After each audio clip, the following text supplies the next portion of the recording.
근데 저는 사실 지금 또 이제 명태균 씨가 또 나왔어요. 이분들이 굉장히 똑같은 얘기가 계속 반복되고 있고 이 망이 굉장히 좀 겹쳐요. 보면은. 근데 명태균 씨가 지난 2022년 김용현 경호처장 통해서 당시 경호처장 통해서 경호처 인사에 개입했다는 고 말하는 취지의 녹취 파일 더불어민주당이 공개를 했는데 잠시 듣고 오겠습니다.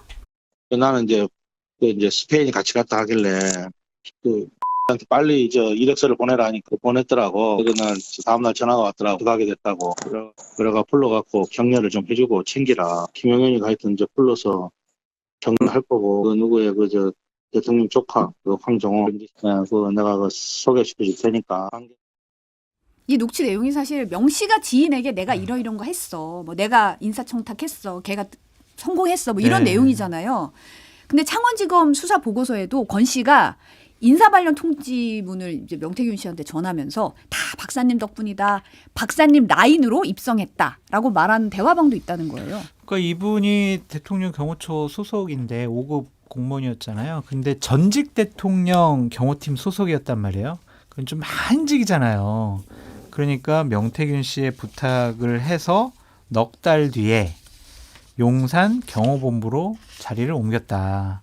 그래서 명태균 씨의 인사청탁이 이번에 통했다. 그렇게 알려진 건데 이 정도까지 얘기가 나왔으면 또 사실이라고 봐야 될 것 같고 어쨌든 명 씨가 인사청탁을 했고 명 씨가 직접 김용현 전 장관에게 했을까? 아니면 김건희 여사를 통해서 했을까? 명 씨가 어떻게 김용현 전 장관을 어떻게 알았겠냐. 그런 것들을 좀 따져보면 여기에도 핵심 포인트는 김건희 여사일 수밖에 없다. 김건희 여사 조사해야 된다. 그런 생각이 드네요. 그러니까 저는 눈에 띈 게 좀 아주 지엽적인 건데 우리 박사님 덕분이라고. 명 박사님. 그게 약간 조크 섞으면 명 박사님을 아세요. 약간 이런 이 유행어 예전에 그 인터넷에서 많이 돌았잖아요. 그러니까 명 박사를 통하면 안 되는 게 없었구나. 그러니까 명 박사님은 아냐고 이제. 근데 명 박사를 통해서 안 되는 게 없었다는 거 명 박사님의 라인이 누구한테 연결되느냐는 거잖아요. 아니 그러니까요. 아니 그러니까 그거는 뭐 당연히 대통령 부부죠. 그 중에서도 이제 김건희 쪽이겠죠. 그러니까 윤석열은 좀 뭐 명태균도 좀 약간 멀리하고 중간에 이런데 그 거의 이제 김건희를 잡고 이렇게 한 거니까. 그러니까 김건희의 국정농단이 이제 어디까지 이게 밝혀질 것인가 아마 앞으로 저는 1년간 계속 나올 것 같아요. 이 국정농단. 이제 시작이다. 이제 시작이에요. 제가 보기에는. 예. 구체적으로 지금 밝혀지고 있잖아요. 지금 요 얘기도 비상계엄 당시 상황에 대한 얘기도 이제 좀 잠시 해보면 707 특수임무단 지휘부가 참여했던 텔레그램 대화방 내용을 SBS가 단독 보도했습니다. 어제. 계엄 당일에 김현태 특임단장이 본회의장 막는 게 우선, 진입 시도 의원 있을 듯, 문 차단 우선, 국회 이제 진입 차단을 이후 진입 차단을 막고 이게 밤 11시 46분에 쭈루룩 올라와요. 이 상황이 보면은 텔레그램 대화방에. 그러니까 김 단장이 사실 헌재에서 의원 출입 막은 거 아니고 국회 방어하는 차원이었다고 증언을 하는데 완전 다른 내용이 지금 대화방 내용이 지금 공개가 된 겁니다. 그러니까 이해가 안 가요. 그 김현태 특임단장 같은 경우에는 비상계엄 실패 이후에 본인이 자청해서 용산 대통령실 앞에서 막 울면서 기자회견 했잖아요. 부하들 보호하는 그런 심정도 얘기를 하고. 근데 국회 나와서는 다른 얘기를 했단 말이에요. 헌법재판소 나와서도 그렇고. 그것이 감춰질 수 있을 거라고 생각을 했을까. 그 의문이 하나가 있고. 이런 증거자료 다 본인도 알 거 아니에요. 근데 감춰질 거라고 생각했을까? 또 하나는 왜 이렇게 진술을 바꿨을까? 지금 국민의힘 쪽에서는 자꾸 뭐 곽종근 사령관에게 민주당에게 회유당했어 이렇게 얘기하잖아요. 그럼 다른 어떠한 정치적인 영향력이 이분의 진술 변경에 영향을 끼치지 않았을까? 그런 의심들이 너무 많이 들어요. 그래서 이 부분도 검찰 수사를 통해서 좀 제대로 밝혀졌으면 좋겠다라는 생각이 듭니다. 간 보고 있는 것 같아요. 그러니까 다른 사람들보다도 이제 사령관들은 다 이미 기소가 돼서 지금 재판 중이고, 그리고 이제 뭐 단장급의 이제 대령급들 이 사람들은 지금 아직 기소가 안 되거나 뭐 그러는데 가장 유력하게 지금 기소가 돼서 처벌 받을 가능성이 높은 사람이 707 현장 예, 지휘했으니까. 예, 현장 네. 지휘했으니까. 그러니까 본인은 좀 억울할 수도 있고 이쪽 얘기 들으면은 그러니까 이게 지금 국민의힘 성일종 의원이 또 만나고 와가지고 민주당으로 또 회유당했다 막 이렇게 전언을 막 전했잖아요. 그러니까 이쪽 얘기 들으면 야, 너 그쪽에 가면은 살 것 같아? 뭐 이러면서 또 뭐 너 다 죽어? 그러면 또 이쪽에서 본인이 흔들렸다가 저쪽으로 하면 저쪽 흔들렸다가 또 헌재에서는 뭐라고 얘기했냐면은 윤석열 대통령으로부터 뭐 자기가 직접 뭐 꺼내라는 얘기 뭐 각종 들은 건 없지만은 150명이 넘으면 안 된다 이런 얘기를 들었다 그런 얘기 했잖아요. 그럼 상식적으로 150명의 의미가 뭐겠어요? 그러니까 국회의원 못 들어가게 막으라는 거죠. 그러니까 또 그런 뉘앙스는 또 보이고. 그러니까 이 사람이 지금 되게 오락가락하는 이유가 본인의 안위 때문에 그런 게 아닐까 그 생각이 들어요. 예. 근데 텔레그램 대화방에 진입 씨도 의원 있을 짓이라고 정확하게 얘기를 했어요. 사실. 아니, 그러니까요. 그러니까 이거는 이제 이 뭐 김현태가 지금 공개한 건 아닐 거 아니에요. 그러니까 그 단톡방에 있었던 사람이니까 그들 중에서는 이거랑 전혀 무관한 사람들, 처벌 안 받을 사람들이 또 진실을 얘기해야 되겠다라고 하면서 또 이제 언론에 제보를 하니까 말씀하셨다시피 이게 가려질 수 있겠냐 그 그렇지. 생각이 드는 거예요. 그러니까. 예. 사실 김현태 단장이 헌재에서 이제 국회에 가져간 케이블 타이가 문을 봉쇄하는 용도라고 증언을 했었거든요. 그 당시에도 케이블 타이로 문을 어떻게 묶나 뭐 이런 얘기가 있었는데 오늘 박선원 의원이 오전에 이제 국회 국방위에서 케이블 타이를 아예 제시를 했어요. 이게 쭉 당기면 이렇게 되는 건데 이걸로 문 어떻게 잠그냐? 헌법재판소를 능멸했다 이렇게 비판을 했거든요.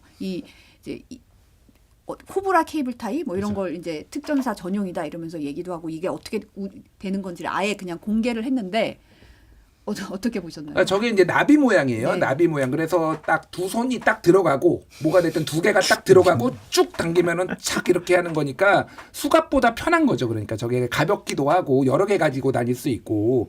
그러니까 저거를 이제 다수를 이제 했다는 거잖아요. 저거는 두 개가 이렇게 매듭이 이런 식으로 매듭이 지어져 있기 때문에 문이 이렇게 해서 했잖아요. 이렇게 그거를 묶을 수가 없어요. 그쵸, 기본적으로. 네. 예. 그러니까 말이 안 되는 게 우리가 케이블 타이라고 하면 우리가 이제 집에서 그 인터넷 선 묶을 때 이렇게 길게 되거나 뭐 이런 게 아니라 이런 모양이니까 애시당초 말도 안 되는 거였다. 그래서 저거는 사실 처음부터 나왔어요. 그때 막 케이블 타이 모형 보여줄 때 저걸로 이미 나왔거든요. 그러니까 듣는 순간 말이 돼? 저도 그 생각을 했는데 다 거짓말인 거죠. 그러니까. 예.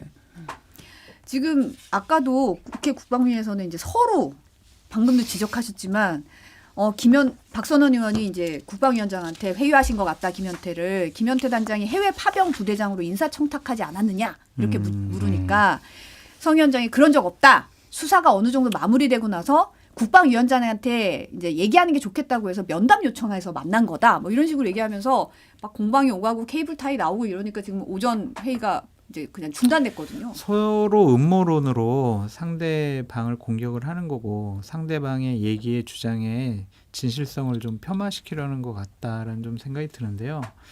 큰일 났어요. 국회에서 이런 식의 공방만 계속 오가고 지금 국방위가 얼마나 할 일이 많습니까? 진짜. 그런데 이제 이거에 얽매여가지고 계속 다른 중요한 일들을 결정을 못하는 거 너무나 좀 한심하다. 그렇게만 말씀드릴게요. 뭐 저는 정보가 없으니까 김현태가 해외 파병을 뭐 청탁했는지 안 했는지 모르죠. 근데 저는 이제 진짜 화가 나는 지점이 뭐냐면은 윤석열이 군을 완전히 박살내버렸다 진짜로. 맞아요. 예, 이 건 때문에 일단은 뭐 국가 안보에 구멍이 뚫렸다라고 해도 과언이 아니에요. 주요 사령관들 지금 다 공석인데다가 다 재판받고 있고 다 모두가 지금 윤석열 지금 쳐다보고 있고 헌재 쳐다보고 있고 막 이러잖아요. 진짜 정말 무능하고도 사악한 대통령이다 이 생각이 들고 뭐가 됐든 이게 빨리 정리가 되는 게 중요하다. 이 상황이 지금 공방을 벌이는 게 뭐가 됐든 빨리 탄핵을 하고 빨리 대선 넘어가고 이게 지금 제일 중요한 것 같아요. 예. 지금 오후 3시에는 10차 변론 기일 있잖아요.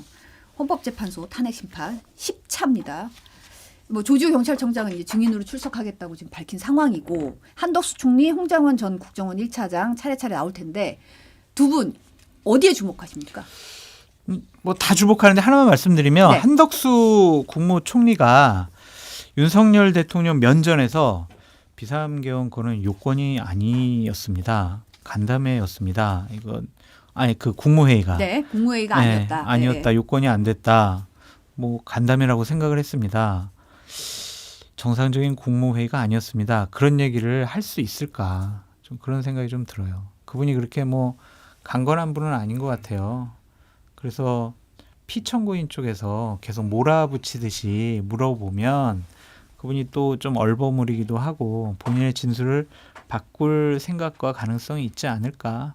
좀 그것도 한번 주목해 볼 필요가 있다라고 보여집니다. 근데 어제 본인 탄핵 심판 첫 변론기일이었는데 처음이자 마지막이었죠. 그때는 이제 뭐 계엄이 아닌 다른 선택하도록 설득하지 못했다. 뭐 이런 얘기하면서 뭐 이런 제대로 국무회의가 진행이 안 됐다는 취지로 얘기를 했는데요. 근데 하루 만에. 이게 앞에 놓고 면전에서 그렇게 얘기하기가 쉽지가 않더라고요. 제가 이재명 대표 비판을 상당히 많이 하고 세게 하잖아요. 근데 어제 100분 토론 가서 앞에 면전에서 하려고 하니까 약간은 좀 단어도 순화시키고 좀 해야 될 것도 좀 줄여서 하고 그렇게 되더라고요. 그래서 한덕수 총리의 증언 내용이 궁금합니다. 한덕수 총리한테 윤석열 측이 물어보는 건 두 가지 방향일 거예요. 하나는 민주당이 탄핵이나 뭐 예산을 얼마나 많이 깎아서 탄핵을 남발하고 예산을 많이 깎아가지고 국정이 마비 상태였으니까 계엄을 할 수밖에 없지 않았느냐 뭐 이런 류의 얘기를 이제 계속 한 축이 있을 거고 하나는 이제 비상계엄 국무회의인데 어제 방기선 국무조정실장이 국회에 나와가지고 얘기를 했거든요. 그래서 제대로 된 회의가 아니었다. 한 총리가 얘기를 한 게 그 입장을 고수했다라는 거예요. 그리고 총리로 말씀으로는 국무회의 개시선언, 안건과 안건번호, 안건 발의 등 여러 절차와 마지막 부서 절차 등이 있어야 되는데 그런 절차들이 거의 없었다라고 얘기를 했다. 국무조정실장이면 총리랑 제일 가까운 사람이잖아요. 그러니까 이거는 사실은 예고를 한 건데 아마 한덕수의 입장에서는 그렇게까지 얘기는 안 할 거다. 그러니까 뭐 이런 것도 뭐 좀 제한된다. 뭐 이런 취지로 다 얘기를 할 것 같아요. 지금 안 그래도 장 소장님 100분 토론 얘기하셔가지고 어제 이재명 대표가 이제 100분 토론 출연했습니다. MBC. 민주당은 진보가 아니라고 한 발언에 대해서 이제 민주당이 갈 길이 실용이다. 진보의 기본 가치를 버리고 보수 정당이 되겠다는 뜻은 아니고 이제 범죄 집단으로 전락한 국민의힘이 제대로 못하고 있는 합리적이고 건전한 보수의 영역까지 하겠다는 의미다. 이렇게 얘기를 했는데 장 소장님은 패널로 직관하셨잖아요. 그러니까 총체적으로 어제 이제 이재명 대표와 같이 방송을 하고 나서의 총체적인 느낌은 네. 준비가 상당히 많이 되어 있으시구나. 그리고 여유가 많이 있으시구나. 그런 생각이 들었고 권력 의지가 상당히 세구나. 그런 생각도 들었고 한 방송과 관련해서 말씀을 하실 때는 제가 언론관에 대해서 여쭤봤는데 그것과 관련해서 제가 생각한 답변과 다른 답변을 하셔서 솔직히 좀 놀랬고 CBS 김현정의 뉴스 쇼 네, 관련해서 놀랬고 좀 예상을 어떻게 하셨는데요? 그거 뭐 좀 내 생각과 다른 거를 이렇게 좀 올렸다. 그래서 내가 그냥 내리라고 했다. 그래서 내가 좀 심심하게 유감으로 생각을 한다. 이러실 줄 알았는데 그거 내 생각이에요. 그렇게 얘기하시더라고요. 그래서 상당히 놀라고 전 당황스럽고 좀 무섭다. 그런 생각도 좀 들었어요. 그래서 뭐 그때도 바로 질문을 드렸지만 대통령이 되시고 나서 마음에 들지 않는 언론과 언론 프로그램에 대해서 상당히 좀 불이익을 줄 수 있지 않을까 그런 좀 걱정이 좀 들었고요. 어쨌든 이 중도 쪽으로 가시겠다라고 한 것에 대해서는 저는 선거 전략상 상당히 득표력이 있는 전략적인 판단이다라는 좀 생각이 들어요. 왜냐하면은 영역이 비어 있어요. 지금 합리적인 중도 보수의 영역이 국민의힘이 자꾸 오른쪽 극우 쪽으로 가다 보니까 여기가 비어 있단 말이에요. 그러면 중도 보수 쪽에서는 이재명 대표가 대통령이 되면 급진적으로 많은 것들을 바꾸지 않을까? 그런 걱정이 있거든요. 근데 그거를 개별적인 타겟형으로 여러 가지 법안이라든지 정책으로 그분들의 마음을 살려고 걱정을 덜어드리려고 이런 메시지를 내고 있는 것 같다라는 인식이 들었거든요. 그래서 선거 전략상 상당히 좀 유효한 선거 전략을 짠 거 아니냐. 기본적인 판단이 내가 지난번에 지지층의 지지를 다 받았는데 결국에는 오른쪽에 조금 중도층의 지지가 부족해가지고 내가 진 것 같아. 그래서 중도 쪽으로 외연 확장해야지 라는 전략적인 판단 차원에서 이런 메시지와 정책과 행보를 하는 것이 아니냐. 선거 득표에는 도움이 될 것 같다. 그런 생각이 들었습니다. 그러니까 일단은 그런 것 같아요. 이재명 대표가 중도 보수 정당이란 얘기를 던짐으로써 이게 굉장히 화제와 논란이 되고 있잖아요. 그러니까 이 본인의 판으로 이거를 끌어오는 데는 성공을 했다. 뭐가 됐든 이거에 어차피 대해 이 이슈화를 했으니까. 어떤 거가 이슈가 되든 찬반은 있기 마련이에요. 그런데 이걸 가지고 지금 많이들 회자를 하고 뭐 국힘에서 반박도 하고 막 그러잖아요. 본인이 주도하는 판이거든요. 그러니까 과감하게 들어보고 뭐 말씀하셨는데 제가 짧게 요약하면 세 가지인 것 같아요. 하나는 진정성 얘기. 그러니까 왜 오락가락하냐라는 거 아니다. 원래 우리는 중도 보수 그러면서 김대중 이제 노무현 얘기를 했고 노무현의 한미 FTA 그리고 김대중의 대중경제론 그리고 이를테면은 뭐 IT 기업도 이렇게 원래 성장 이런 거 민주당이 잘하던 거야. 이런 얘기를 이제 하나고 한 거고 두 번에는 말씀하셨지만은 너무 far right로 갔잖아요. 그러니까 그 우로 가다 보니까 중도 보수가 많이 지금 좀 갈 길을 잃었는데 내가 여기까지 다 포용하겠다. 세 번째가 사실은 저는 조금 이제 유의미하게 본 건데 진보 정당 아니다라는 얘기를 했어요. 그러니까 진보 정당은 진보 정당 있지 않느냐. 근데 이제 예전에는 이제 민주노동당부터 해가지고 정의당까지 진보 정당에서 일정 정도 이제 대선 뭐 총선에 됐던 득표력이 있었는데 지금 사실상 진보 정당이 몰락을 했잖아요. 그럼 내가 오른쪽으로 가더라도 사실은 여기에는 선택지가 없다라는 것도 정무적인 판단이 있었을 거니까 사실상. 게다가 조국 대표가 만약에 대선에 출마를 했으면은 조국 대표가 좀 더 왼쪽 포지션에 조국 혁신당이 잡고 있잖아요. 그럼 득표력이 있었을 텐데 지금 뭐 조국 혁신당도 지금 뭐 대선 후보를 낼지 안 낼지 모르겠으나 그런 상황이고 뭐 정의당도 그렇고 그러니까 과감하게 오른쪽으로 갈 수 있겠다 이 생각을 한 것 같아요. 그래서 어쨌든 이걸로 논쟁이 되는 거는 굉장히 이제 뭐 좋은 전략이다. 근데 이제 당내에서 반발이 워낙 세다 보니까 지금 뭐 당대표가 맘대로 당의 정체성을 왜 정해? 이렇게 하면서 뭐 비명들도 얘기를 하고 그래서 이게 좀 당내 내용으로 이어질 가능성도 있겠다. 예. 김준일 평론가님 말씀에 덧붙여서 지금 이 화두를 꺼내지 않았으면은 우리가 이재명 대표와 관해서 평을 할 때 할 수 있는 건 이거예요. 2심에서 유죄 나올까 무죄 나올까 사법 리스크가 대선 가도에 도움이 될까 안 될까 이런 부정적인 이슈에 대해서 우리가 논의를 할 수가 있는데 이거는 정책적인 이슈잖아요. 그래서 부정적인 이슈를 덮는 효과도 있었다라고 말씀을 드리고 저는 개인적으로 패널로서 그러한 유력한 대선 후보와 같이 좀 얘기를 나눌 수 있게 자리를 만들어주고 저를 선택해 주신 MBC께 깊이 감사를 드린다. 그 말씀도 꼭 드리고 싶더라고요. 나도 MBC한테 한마디 하고 싶어. 왜냐면 제가 2022년 대선 때 제가 안철수 후보 똑같은 그 입장으로 해서 제가 질문 던지고 그랬거든요. 그때는 뭐 왜 나가는 선거마다 당이 쪼그라들고 망하냐 뭐 이런 질문도 안철수 후보한테 던졌는데 제가 알기로 이제 홍준표 시장 다음에 모신다는 얘기 들었어요. 다음 주에. 저를 좀 선택해 주시면 그럼 저 대신 그러면 제가 홍준표 시장한테 좀 질문을 과감하게 잘 던질 수 있는데 한번 저를 한번 고려를 해보시면 어떤지.